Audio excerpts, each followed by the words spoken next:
मैं Sudhir Kumar Sarkar memorial college of education Phulwari Sharif Patna के माध्यम से हम लोग पिछली कक्षा में शिक्षण कौशल के अंतर्गत 2 कौशल के बारे में विस्तृत जानकारी हम लोग ले चुके हैं।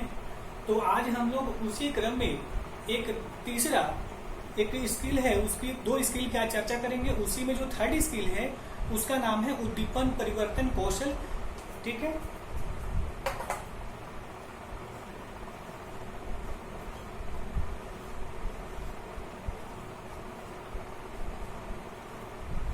Teaching skills. उसी में जो है 3rd पॉइंट जो है हम लोगों का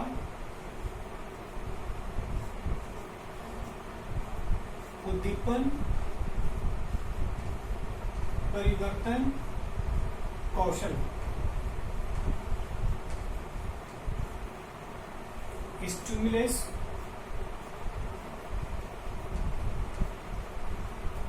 वेरिएशन स्किल। जो हम लोगों का है ये उद्दीपन परिवर्तन कौशल, इसके नाम से ही स्पष्ट होता है उद्दीपन यानी अध्यापक द्वारा अपने कक्ष में ऐसे व्यवहारिक क्रियाएं करना जिसके फलस्वरूप छात्रों के ध्यान अपने विषय वस्तु की ओर आकर्षित होना। इस तरह से हम यह कह सकते हैं कि उद्दीपन परिवर्तन एक ऐसा शिक्षण कौशल है जिसके अंतर्गत या जिसके माध्यम से अध्यापक अपने व्यवहार के द्वारा विभिन्न क्रियाएं क्लासरूम में उत्पन्न करता है, जिससे कक्षा के छात्र अपने ध्यान को उस विषय वस्तु की ओर केंद्रित करते हैं जिस विषय वस्तु का प्रस्तुतिकरण अध्यापक द्वारा किया जाता है। इसीलिए इसे उद्दीपन परिवर्तन कहा जाता है। तो आज हम लोग देखेंगे कि उद्दीपन परिवर्तन में आखिर व्यवहार के द्वारा अध्यापक जो है कौन कौन सी क्रियाएं उत्पन्न करते हैं। तो हम लोग इसको कंपोनेंट मान ले, विशेषता मान ले, या उद्दीपन परिवर्तन में क्या क्या अध्यापक करते हैं उसकी आज हम लोग एक एक पॉइंट वाइज चर्चा करेंगे। तो जो पहला जो है हम लोग देखेंगे इसमें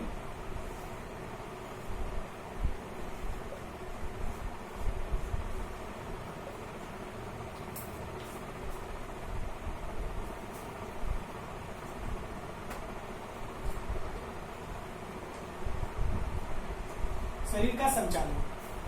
तो शरीर का संचालन से तात्पर्य यह है कि अध्यापक जब कक्षा में अपने जाते हैं क्लासरूम में, तो जाने के पश्चात क्लासरूम के किसी भाग में जाकर एकत्रित खड़े हो जाते हैं। तो ऐसी क्रियाएं नहीं करनी है। शरीर संचालन का तात्पर्य है कि जब अध्यापक अपने विषय वस्तु का प्रस्तुतिकरण कर रहे हो कक्षा में, तो उस क्रम में उनके शारीरिक संचालन होना चाहिए, यानी मूवमेंट होनी चाहिए। शरीर का थोड़े दूर चलना, वापस आना, पूरे क्लासरूम में मूव करना। इससे क्या होता है कि क्लासरूम के सारे छात्रों का ध्यान उनकी ओर केंद्रित होता है और इसके कारण उनके विषय वस्तु की ओर छात्र अपने ध्यान को प्रस्तुत किए रहते हैं। तो यह एक विशेष कंपोनेंट घटक है जिसके माध्यम से अध्यापक अपने उद्दीपन का परिवर्तन करते हैं और क्लासरूम के ध्यान को अपने विषय वस्तु की ओर केंद्रित करते हैं। तो इसी में जो नेक्स्ट है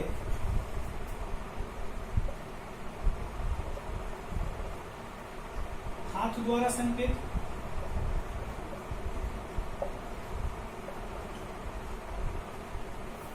हाव भाव आदि। तो अध्यापक क्या करते हैं, क्लासरूम में जब जा रहे हैं अपने विषय वस्तु को प्रस्तुतिकरण कर रहे हैं विषय वस्तु का, तो उस क्रम में अगर ब्लैक बोर्ड पे पढ़ा रहे हैं, लिख रहे हैं, तो अपने हाथ के माध्यम से संकेत करेंगे। दूसरा है कि क्लासरूम में जब अध्यापक पढ़ा रहे हो तो अपने हाथ को भी ऐसा नहीं हो कि उनका हाथ पूरा साइलेंट मोड में हो, तो इस क्रम में उनका जो विषय वस्तु का प्रस्तुतिकरण सार्थक यानी अच्छा नहीं माना जाता है। तो इस क्रम में अध्यापक क्या करते हैं, क्लासरूम में जब पढ़ा रहे होते हैं तो उनके हाथ के भी हाव भाव उनके अकॉर्डिंग उसमें वेरिएशन आना चाहिए। दूसरा है उनका हाव भाव जो है वह भी उनके विषय वस्तु के अनुरूप परिवर्तित होते रहना चाहिए, जिसके कारण कक्ष में का विषय वस्तु की ओर ध्यान केंद्रित होता है। तो नेक्स्ट हम लोग देखते हैं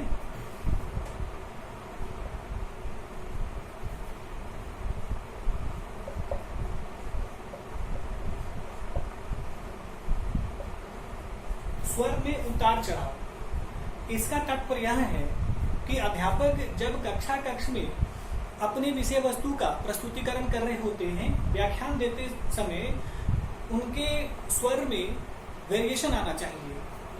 समय यानी समुचित विषय वस्तु के अंतर्गत यानी उस बिंदु के अंतर्गत अपने स्वर को तेज करना या आवश्यकता अनुसार धीमे करना, यह उनके परिवर्तन का एक विशेष पार्ट माना जाता है, जिससे कक्ष उनके स्वर यानी उनके व्याख्यान की ओर अपना ध्यान आकर्षित करता है, जिससे उनका उद्देश्य पूर्ण होता है। इस तरह से यह भी एक महत्वपूर्ण उद्दीपन है अध्यापक का। तो जो नेक्स्ट हम लोग का देखते हैं,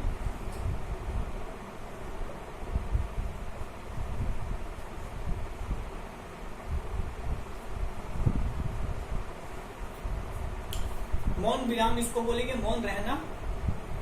मौन रहना का सेंस यह है कि अध्यापक जब व्याख्यान दे रहे हो क्लासरूम में, अपने विषय वस्तु का प्रस्तुतिकरण कर रहे हो, तो इस क्रम में क्या करते हैं, कुछ समय के लिए 1 मिनट 2 मिनट 3 मिनट, इतना लॉन्ग टाइम नहीं जाएंगे, कुछ सेकंड के लिए 1 मिनट के लिए मौन हो जाएंगे। तो जब अध्यापक मौन होते हैं तो छात्र की, अगर कोई छात्र अनुशासनहीन में है या उनका ध्यान विषय वस्तु पर नहीं है, तो वह 1 मिनट के लिए यह सोचने लगते हैं कि आखिर अध्यापक यानी शिक्षक क्यों चुप हो गए, क्या बात है, तो जिसके कारण उनका ध्यान पुनः विषय वस्तु की ओर केंद्रित हो जाता है। इसलिए यह भी एक उद्दीपन जो है महत्वपूर्ण माना जाता है अध्यापक के द्वारा, जिसके परिणाम स्वरूप उनका विषय वस्तु प्रभावशाली बनता है। जो नेक्स्ट हम लोग देखते हैं,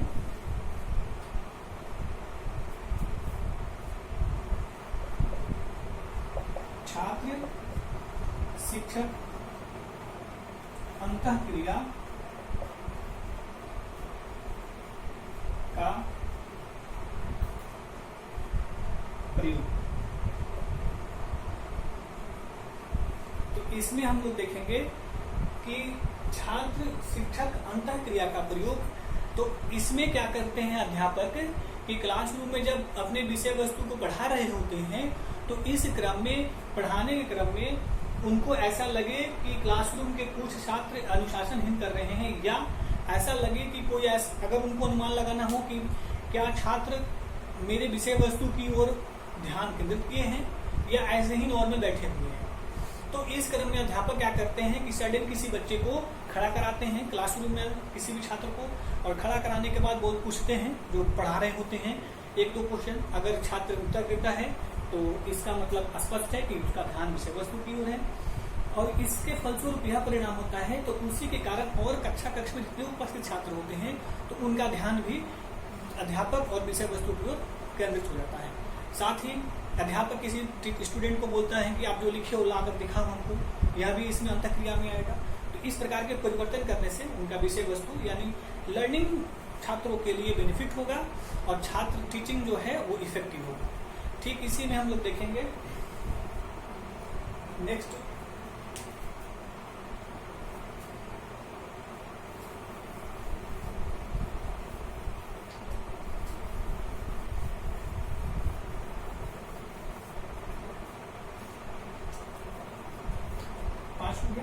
इतना काफी, एक और देख लीजिए हम लोग।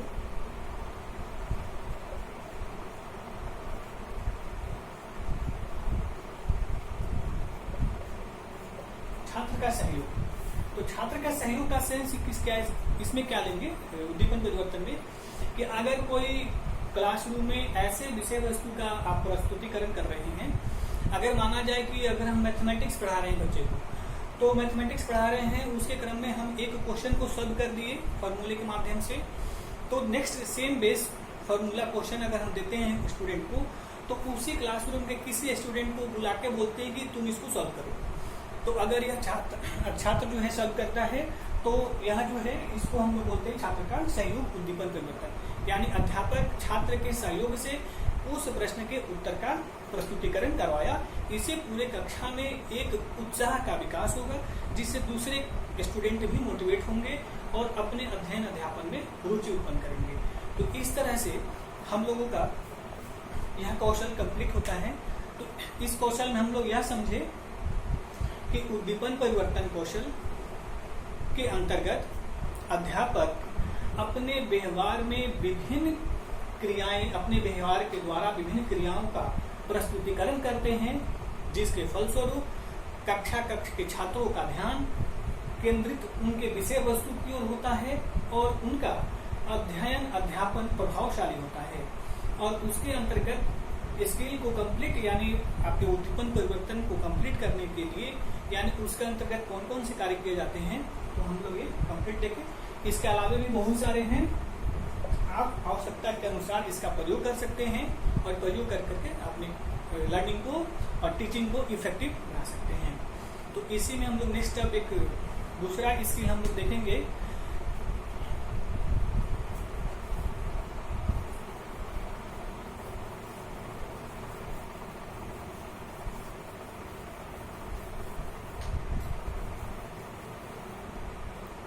एक नेक्स्ट स्किल है हम लोगों का ब्लैकबोर्ड स्किल, श्यामपट्ट कौशल।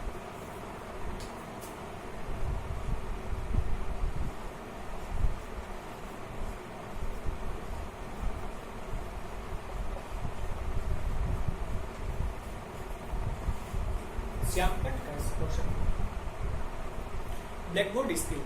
तो अब इसमें हम लोग ध्यान देंगे इस बात से कि यहाँ पे जब हम लिखे हैं श्यामपट्ट कौशल और खुद मेरा जो बोर्ड है वो व्हाइट बोर्ड है, जो हमारा स्किल है वो श्यामपट्ट और हम यूज कर रहे हैं व्हाइट बोर्ड। तो आपको केवल व्हाइट और श्याम देखने को नहीं मिलेगा, ब्लैक बोर्ड और व्हाइट बोर्ड देखने को नहीं मिलेगा। वर्तमान समय में बहुत सारे डिजिटल क्लासेज हो रही हैं भारत सरकार द्वारा, बिहार सरकार द्वारा आपके क्लासरूम को और एडवांस बनाया जा रहा है। तो उस क्रम में हम लोग डिजिटल बोर्ड का भी प्रयोग कर रहे हैं, यानी विभिन्न प्रकार के बोर्डों का प्रयोग हो रहा है। परंतु जब हम लोग स्किल पढ़ेंगे तो उस स्किल में जो एक उच्चारण के तौर पर एक नाम के रूप में हम लोग यूज करेंगे श्यामपट्ट का ही। अब इसका जो है हम लोग उदाहरण लेंगे श्यामपट्ट का, और सेंस जैसी इसका कॉन्सेप्चुअल बात होगी तो जैसी स्थिति होगी वैसे इसको हम लोग सेंस में प्रयोग करेंगे। अगर व्हाइट बोर्ड होगा तो इसी को हम लोग सेंस वहाँ पे व्हाइट बोर्ड का करेंगे, जहाँ डिजिटल बोर्ड का होगा वहाँ डिजिटल बोर्ड का। तो आज हम लोग इसकी जो पढ़ेंगे वह है श्यामपट्ट कौशल। तो सबसे पहले आप जान लें कि श्यामपट्ट कौशल है क्या। तो श्यामपट्ट कौशल का सीधा प्रस्तुतिकरण इससे हम लोग लेते हैं कि अध्यापक जो है अपने विषय वस्तु के प्रस्तुतिकरण के लिए उसको प्रभावशाली बनाने के लिए, रोचक बनाने के लिए विभिन्न क्रियाएं एक श्यामपट्ट पे प्रस्तुत करता है। इसी को हम लोग श्यामपट्ट कौशल कहते हैं। तो एक बहुत स्थित शिक्षा शास्त्री हैं एक विशेष, जिनका नाम है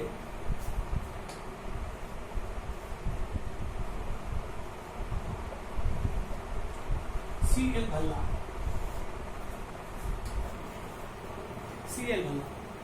इन्होंने श्यामपट्ट को स्पष्ट करते हुए कहा है कि श्यामपट्ट शिक्षण संस्थान के लिए उतना ही आवश्यक है जितना कि कुर्सियां, चौक और अध्यापक के लिए विभिन्न विषय वस्तुएं।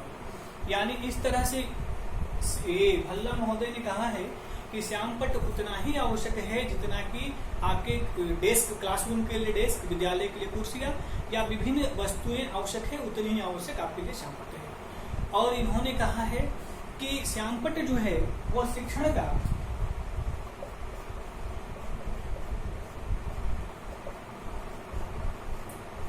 अभिन्न अंग है। उन्होंने श्यामपट्ट को शिक्षण का एक अभिन्न अंग माना है। तो इसी से इसकी महत्ता स्पष्ट होती है कि क्लासरूम में एक श्यामपट्ट का होना कितना महत्वपूर्ण है।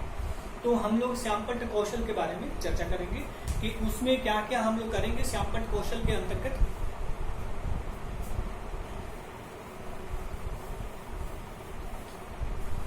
सबसे पहले हम लोग पढ़ लेंगे कि श्यामपट्ट जब होगा क्लासरूम में तो आपको श्यामपट्ट का कैसे प्रयोग करना है, और यही प्रयोग सुगम, बेहतर और इसी को हम लोग बोलते हैं स्किल, तो कैसे करना है।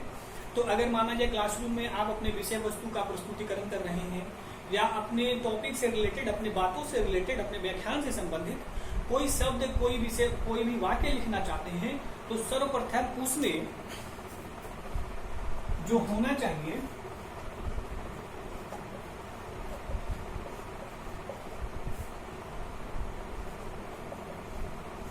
अक्षर स्पष्ट होने चाहिए। अगर जो आप अक्षर लिख रहे हैं तो वह अक्षर स्पष्ट होने चाहिए।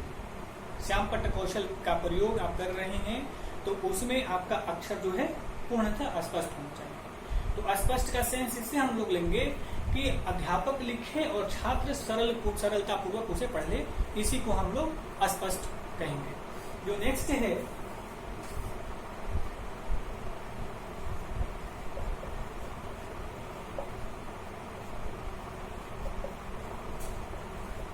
श्यामपट्ट का स्वच्छ होना।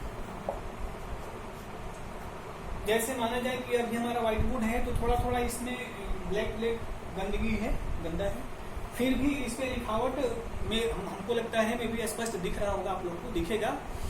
तो इसी क्रम में कहा गया है कि जब आप क्लासरूम में श्यामपट्ट का प्रयोग कर रहे हो तो सर्वप्रथम उसे साफ कर ले। साफ करने का सेंस आपका श्यामपट्ट साफ होना चाहिए, तभी आप उस पर लिखें। अगर आप बिना साफ किए हुए लिखेंगे तो आपके द्वारा लिखा गया शब्द और उसमें पुनः लिखा जो पहले से लिखा गया होगा शब्द दोनों मिक्स हो जाएगा, जिससे आपका ये जो पहला है अक्षर स्पष्ट नहीं होगा। दूसरा, आपका चौक फास्ट नहीं चलेगा, स्लो चलेगा, अच्छे से लिख नहीं पाएंगे। तो दूसरा जो इसका कंपोनेंट घटक था तो श्यामपट्ट का स्वच्छ होना। तो इससे क्या होता है कि आप क्लासरूम को और रुचिकर एडवांस बनाते हैं और क्लासरूम आपका जो है रुचि उत्पन्न करता है आपके पठन। तो नेक्स्ट तो होना चाहिए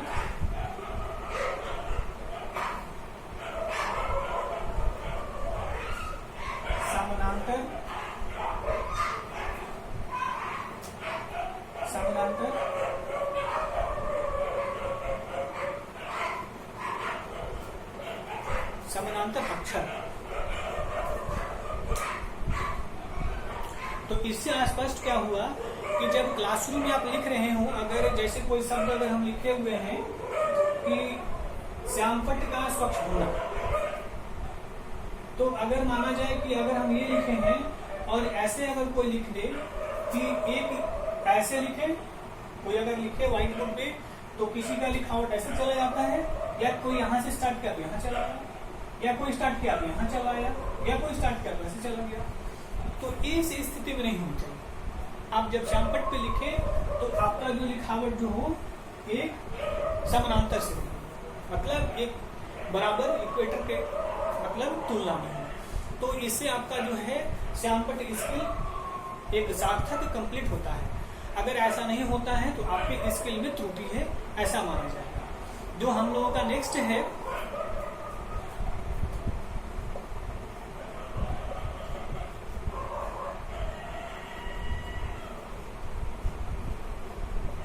रंगीन चौक का प्रयोग। हम लोग जो इसमें देखेंगे पांचवा जो हम लोग कंपोनेंट जो नीड है इस श्यामपट्ट में हम लोग उसको स्किल में प्रयोग जो करते हैं और इसको अच्छा बनाने के लिए, वो है रंगीन चौक का प्रयोग। तो रंगीन चौक का प्रयोग कैसे करेंगे? तो श्यामपट्ट जो जब होता है ब्लैक बोर्ड तो उसके लिए भी चौक जो है कलरफुल आता है, पिंक, रेड, येलो, व्हाइट, ये नेचुरल है। उसी प्रकार अगर आप व्हाइट बोर्ड यूज कर रहे हैं तो जैसे ये ब्लैक मार्कर है तो इसी में ग्रीन आएगा, रेड आएगा, विभिन्न प्रकार के डिजिटल भी बोर्ड यूज कर रहे हैं तो उसमें भी विभिन्न कलर समावेशन होता है। तो इससे क्या फायदा होता है कि जैसे माना जाए अगर मेरे पास कलरफुल होता ये मार्कर तो श्यामपट्ट कौशल को हम रेड में लिख देते और इन लोगों को ब्लैक में लिखते। तो इससे क्या होता है कि क्लासरूम के जो छात्र हैं वो पढ़ाई में यानी जो अपने रुचि उत्पन्न करते अध्ययन में, और जब वो नोट करते तो उनको कहीं से कंफ्यूजन नहीं होता कि 1 2 3 4 5 लिखने में, यानी उनको यह स्पष्ट हो जाता यह हम लोगों का बुलेट है, पॉइंट है और उसके अंतर्गत की ये बातें हैं। तो ये आपका क्लासरूम और रुचि उत्पन्न करता है और आपका जो टीचिंग इफेक्टिव हो जाता है। तो इस तरह से हम लोग करते हैं कलरफुल चौक का प्रयोग, जिससे हम लोग का शिक्षण कौशल और बेहतर बनता है और आपका शिक्षण प्रक्रिया सरल और सुगम बनती है। नेक्स्ट हम लोग जो देखेंगे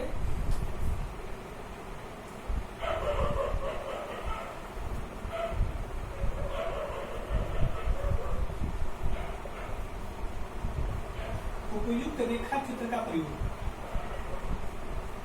उपयुक्त रेखा चित्र का प्रयोग, जैसे क्लासरूम में आप अपने टॉपिक को पढ़ा रहे हैं और आपको लगता है कि आपके विषय वस्तु में विभिन्न रेखा चित्र का समावेशन करे। अगर आप पढ़ा रहे हैं टाइप, अगर किसी चीज का पढ़ा रहे हैं तो आप प्रकार लिखना है, और 2 प्रकार है, तो हम लोग अगर ऐसे लिख दे तो आपका जो टीचिंग और इफेक्टिव माना जाता है, और अध्यापक के लिए एक विशेष गुण भी है कि इसका प्रस्तुतिकरण आवश्यकता के अनुसार उपयुक्त, यानी जब जरूरत पड़ेगी और जिस टॉपिक में जरूरत पड़ेगी उसका प्रस्तुतिकरण करें। तो इससे क्या होगा कि छात्रों में रुचि उत्पन्न करती होती है और ये आकर्षक लगता है देखने में, तो ये आपका स्किल और एडवांस हो जाता है। तो इस तरह से ये आपके स्किल में प्रयोग करते हैं हम लोग इसको। और इसके अलावा बहुत सारे हैं, आप इसके अलावा बहुत सारे हम लोग श्यामपट्ट पे काम करते हैं, जिससे आपका जो है श्यामपट्ट स्किल और अच्छा बनता है। तो इस तरह से हम लोग पढ़ लिए।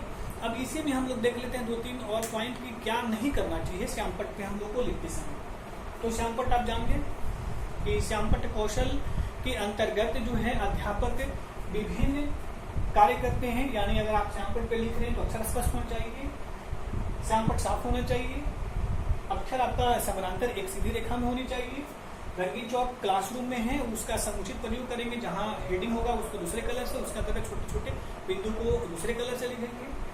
उपयुक्त रेखा चित्र का मैप इसमें भी आ जाएगा, अगर कोई सोशल साइंस का टॉपिक पढ़ा रहे हैं और जियोग्राफिकली है या इकोनॉमिकली है तो उसको हम अपने मैप के द्वारा इसका प्रयोग करेंगे, और बहुत सारे स्किल का हम लोग अपने क्लासरूम में प्रयोग करेंगे, जिससे आपका कक्षा कक्ष और आपके टीचिंग की ओर आकर्षित होता है। तो इसी में 2-3 पॉइंट हम लोग देख लेंगे क्या नहीं करना चाहिए हम लोग को श्यामपट्ट पे।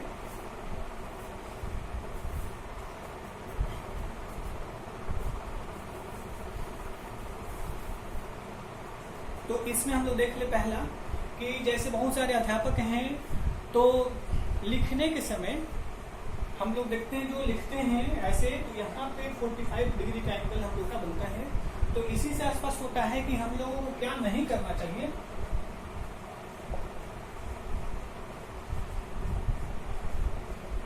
नहीं करना है क्या, तो पहला कि लिखते समय क्लासरूम में छात्रों की ओर पीठ ना करें, यानी लिख रहे हैं आप तो ऐसे करके आप नहीं लिखें कि जैसे पूर्णतः पीठ आपके छात्रों की ओर हो जाए।